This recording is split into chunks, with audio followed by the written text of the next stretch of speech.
વાત આપણે સૌને ખબર છે કે આજે ભર તડકે સૂરજ માથે છે છતાંય ગરમીમાં આપણે બેઠા છીએ. આ ખેડૂતની પીડા લઈને બેઠા છીએ, આ ઘેડ વિસ્તારની પીડા લઈને બેઠા છીએ. આપણે સૌ જાણીએ છીએ, પણ પીડા શું કામે છે એ આપણે નથી જાણતા. પીડા શું કામે છે, વેદના શું કામે છે, હુકામે ઘેડની પદયાત્રા પ્રવીણભાઈને કરવાની જરૂર પડી ખબર છે? જાણો છો વડીલો? નથી જાણતા. કારણ કે આપણે એટલા માટે પીડામાં છીએ કે દર વખતે કમળની ખેતી જ કરીએ છીએ, દર વખતે કમળના બટનો જ દબાવીએ છીએ અને આ કમળવાળા આપણને દબાવીને વહી જાય છે. આ કોઈ દી આપણે હમજા જ નહીં. 30 વર્ષ થઈ ગયા અને વાત સમજાવવા માટે આવી છું કે હવે જાગો. 30 વર્ષ સુધી તો આપણે સહન કર્યું અને ખાસ કરીને જ્યારે સોરઠની ધરતી ઉપર છીએ, સંત સુરા અને સાવજની આ ભૂમિ છે, ત્યારે તમારી પાસેથી હવે હું સાવજની ગર્જનાની આશા રાખવા માટે આવી છું. આ ભાજપને ભગાડવાની આશા માટે આવી છું. તો ભગાડશો ને? કારણો મારે ધરવાના નથી, કારણો તો તમે જાણો છો. આ ઘેડ વિસ્તાર દર વખતે પાણીમાં ડૂબે ભાઈ, દર વખતે ડૂબે. વિચારો કેમ ડૂબે છે? દર વખતે પૂર આવે, દર વખતે વરસાદ થાય તો નદીઓ અહીંયા આવીને જ ભાઈ સમંદરમાં પૂરી થાય. એ આ ઘેડ વિસ્તાર કઈ સમંદર છે? હુકામ ઘેડ વિસ્તારમાં આવે છે? વિચાર કરો. હું તમને કહેવા માટે આવી છું કે આ ભાજપ વાળાએ ને કોંગ્રેસ વાળાએ કાંઈ નથી કર્યું. ખાલી ને ખાલી એના ઘર હાજા કર્યા ને આપણને ખાડામાં નાખ્યા. અને નમૂનો શું આપશે કે ઘેડ વિસ્તાર રકાબી જેવો છે. હું કે રકાબી જેવો છે. આવી વાતો કરશે, તમારી વચ્ચે આવશે. માનતા નહીં તમે. એને એમ કહેવાનું છે કે તમે અમારી રકાબીમાં જો હરખું ન કરી શકતા હોય તો તમને ચાંદ ઉપર જવાનો અધિકાર નથી. પહેલા અમારી ભૂમિ સરખી કરો ને પછી ચાંદના સપના બતાવો. આ વાત તમારે બોલવી પડશે. બધુંય થઈ જાય છે. સમુદ્રમાં નાળા થઈ જાય છે, સમુદ્રમાં ટ્રેનો દોડે છે, સમુદ્રમાં પ્લેન ઉડે છે, સમુદ્રમાં બંગલા થઈ જાય છે. તો ભાઈ આપણા ઘેડ વિસ્તારનો સમસ્યા કેમ નથી હરખી થતી? ભાજપથી આ સવાલ પૂછતા થઈ જાઓ. આ વાસ્તવિકતા છે. દર વખતે જ્યારે પૂર આવે ત્યારે ખાલી વાતો થાય, વાતો થાય ને પકોડા તરાય. આનાથી વિશેષ કઈ થતું નથી. આપણે બધા થાયકા આવે તો. અને મને એક વાતથી તો ખાસ નફરત છે. અને હવે આવું તમે દ્રશ્યો જોવો ને ત્યારે બોલતા થઈ જાજો કે આ ભાજપ વાળા આવશે, ઘેડમાંય આવશે, પાણીમાં આટાઈ મારશે. હવે તો પેલા તો હેલિકોપ્ટર લઈને આવતા હતા. શું કરતા હતા? હેલિકોપ્ટર લઈને. અને એમ કે અમે હેલિકોપ્ટરમાં સર્વે કર્યું. સાંભળજો, હું કે અમે હેલિકોપ્ટરમાં ઓબ્ઝર્વેશન કર્યું. ખેડૂતો દુખી છે, એની પીડા સમજી. મારી માતાઓ બહેનો પરેશાન છે, ધાન ધોવાઈ ગયા છે, ખાવા મુઠ્ઠી ધાન નથી રહ્યા, ઘરની ઘર વખરી. અમે બધું સર્વે કર્યું. એને કઈ પાણીમાં ઉતરો ને તો ખબર પડે. તો પાણીમાં ઉતરવાની વાત કરતા કરતા 30 વર્ષ વયા ગયા. તો હવે ઉતરા છે પાણીમાં. પણ હું કામે? ફોટો પાડવા માટે. શું કામે? ફોટો પાડવા માટે. ફોટા પાડશે અને બધે મૂકશે. કારણ કે પૈસા છે, બહુ બધી શક્તિ છે, માર્કેટિંગ કરે. આપણા રૂપિયા ત્યાં જ જાય છે. આપણા રૂપિયા ઘેડ બચાવવામાં નથી જતા. આપણા રૂપિયા ક્યાં જાય? મોટા મોટા બેનરોમાં, હારી હારી વાતોમાં ફોટા છાપવામાં જાય છે. એટલે આપણા ઘેડ વિસ્તારમાં આવી અને ફોટા પાડવાનું કામ આ ભાજપે કર્યું છે ને, એને આપણે ભોઠા પાડવાનું કામ કરવાનું છે, ઘર ભેગા કરીને. તો આ કામ કરશો ને? બધાયનો મને હોકાર જોઈએ. અહીંયા હાવજો બેઠા છે. આ હાવજો આ ગીધડો સામે લડવાનું છે, આ ભાજપ સામે લડવાનું છે. આ હુકાર કરવા માટે આવી છું. મારા વડીલો, હુકાર કરવા માટે આવી છું. અસંખ્ય પ્રશ્નો છે. ગુજરાતની વાત તો ભૂલી જાવ. આપણું આંગણું ખાલી ખમખમ થઈ ગયું છે. દર વખતે હેરાન થઈએ છીએ. ગુજરાતની પીડા કહીશ ને તો તમને એમ થાય કે અત્યારે ઇલેક્શન કરો ને આ બધાને ઘર ભેગા કરો. તમને એવું થશે.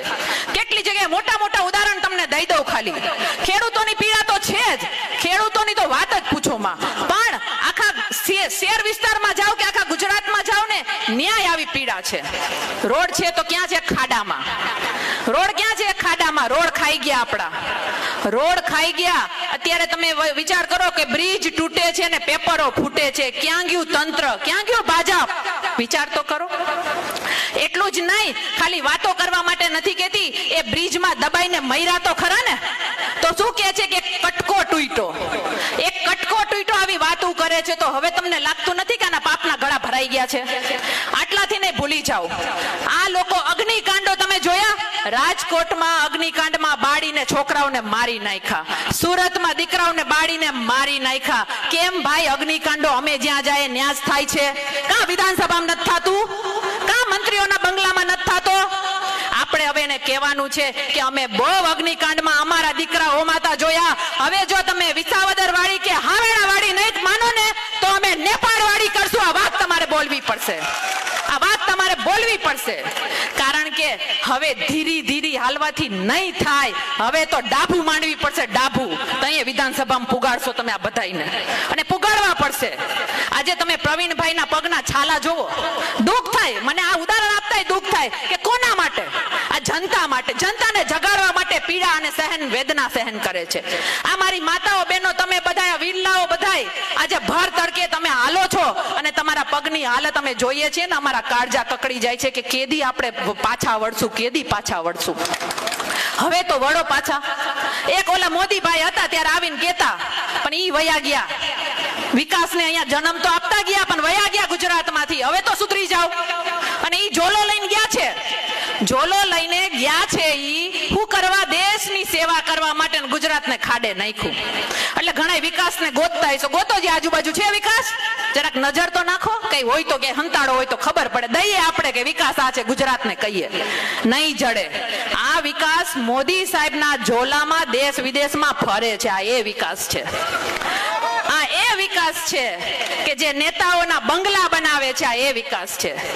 આ એ વિકાસ છે કે જે આપણા માથે દેણું કર્યું અને આ નેતાઓએ એના ઘર ભર્યા. એ વિકાસ છે. હવે તો જાગો, હવે તો જાગો. આ વાત કહેવા માટે આવી છું. એ તો ફકીરની વાતો કરતા ગયા. આ ભાજપ વાળા ફકીરીની વાતો કરતા ગયા, ફકીર બનતા ગયા અને કટોરો, ભીખ માંગવાનો કટોરો તો આપણા હાથમાં દેતા ગયા કે માંગો હવે ભીખ અમારી પાસે. હજી નહીં જાગીએ? દરેક વસ્તુમાં રોડ રસ્તા ખાઈ જાય, રોડ રસ્તા સરખા કરવાની ભીખ, ઘેડ બચાવો માટે ભીખ માંગવાની, માતાઓ બહેનોના ગળા રોડ ઉપર કપાઈ જાય એની રક્ષાની ભીખ માંગવાની, યુવાનોના પેપરો ફૂટે છે આ પેપરો ના ફૂટે એની ભીખ માંગવાની, નોકરીની ભીખ માંગવાની. હવે તો પાયમાલ થઈ ગયા. હવે આપણી પાસે કાંઈ નથી સિવાય આ વોટ. વાસ્તવિકતા છે. રાજકારણ કરતા થવું પડશે તમારે. અને જે ભાજપ વાળા એમ કે છે ને કે અહીંયા બેઠેલા બધા રાજકારણ કરવા નીકળ્યા છે, એને મારે કેવું છે, તો તમે હું ડમરું વગાડવા નીકળ્યા છો? હે, ડમરું વગાડવા નીકળ્યા છે? રાજકારણ મારી જનતા માટે એક વાર નહીં 1000 વાર કરશું. આ વાત કહેવા માટે આવ્યા છીએ. 1000 વાર કરશું. અને આ લોકો ક્યાંય નહીં પૂગી શકે ને. 2-3 વાત કહી દો. વિકાસની વાત તો ભૂલી જ જાઓ તમે. અને હું હાલે છે હું નહીં બધું તમે ટીવીમાં જોવો જ ને, સોશિયલ મીડિયામાં જોવો છો ને, તો મારે કેવું નથી, એના ખોટા કામ કેવા નથી. પણ આ ભાજપ અને કોંગ્રેસ બેયથી સાવધાન રહેજો. આ વાત કેવી છે? ભાજપ અને કોંગ્રેસ બેયથી સાવધાન રહેજો. કારણ કે આપણને એવું બતાવે કે અમે હામે હામે છીએ. કોઈ હામે હામે નથી. હામે હામે છે દાદા, હામે હામે છે. એના હિસ્ટ્રી કાઢજો, સામાજિક હિસ્ટ્રી કાઢજો, રાજકીય નહીં. આપણા ગુજરાતના અને સૌરાષ્ટ્રના ની સામાજિક હિસ્ટ્રી એટલે ખબર પડે ને. સામાન્ય સમાજમાં એ શું કરે છે, હામે હામે હું કામ બેઠા. હું તમને ઉદાહરણ આપું કે એ લોકો હામે હામે છે પણ પંગૈથું નાખીને ગોળ ધાણા ખવડાવે છે. વેવાયું બન્યા, વેવાયું ને આપણને રોડે ચડાવ્યા. આ વાસ્તવિકતા છે. એટલે જે ભાજપે આપણને રોડે ચડાવ્યું ને એને હવે આપણે જનતાએ રોડે ચડાવવાનું છે. આ વાત તમે દઢ કરીને જાજો. અહીંથી ચડાવવાનું છે ને રોડે. એટલા માટે જ અમે આવ્યા છીએ. અને આ લોકો મિલી ભગતથી આપણને એમ કહેશે કે ત્રીજો પક્ષ નો ચાલે, નો ચાલે. શું કામે? એનું પણ તમને કારણ દઈ દઉં કે એ લોકોની ભેગી રાજનીતિ છે ને એ પૂરી થઈ જાય. ધંધા ભેગા કરવા, વેવાયું થવું છે, ભેગું ખાવું છે, ભેગું બેહવું છે. એટલે આ લોકોની ભાગીદારી ખુલ્લી પડે.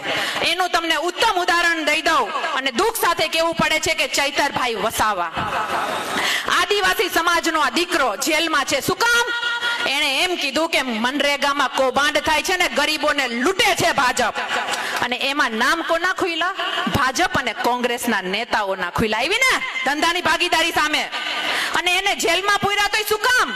એક ગ્લાસ મારવાના ગુનામાં. અને મહિલાઓને આગળ લાવે, મહિલા અધિકારીને કે મહિલા અધિકારીને ગ્લાસ માર્યો. એને માર્યા. બહેનો વતી કેવું છે કે હખણા રહેજો, નેતર અમારી માતાઓ બહેનો પણ ગોબા ઉપાડવામાં હોશિયાર છે. ગોબા ઉપાડી લેશું તમારા ભાજપના. જરા પણ હવે અમારા ભાઈઓને હેરાન કર્યા છો. કાંઈ ભેગું નહીં થાય એટલે સભામાં આવીને સવાલો પૂછશે. એ ઘરે તો ઘરવાળી સાંભળતી નહીં હોય અને અહીંયા આવીને સભાઓમાં સવાલો પૂછશે. હા, મારી સભામાં આવે, ભાઈની સભા બધાય નહીં, મારી પાસે આવે. અને મારી પાસે તો કોથળી પીને આવે છે. આ તમે જોયું હશે. કોથળી પીને આવે ને એમ કે અમે રોડ બનાવવા આવ્યા. એટલે બધે ભાઈઓને સભામાં જઈને સવાલો પૂછે છે.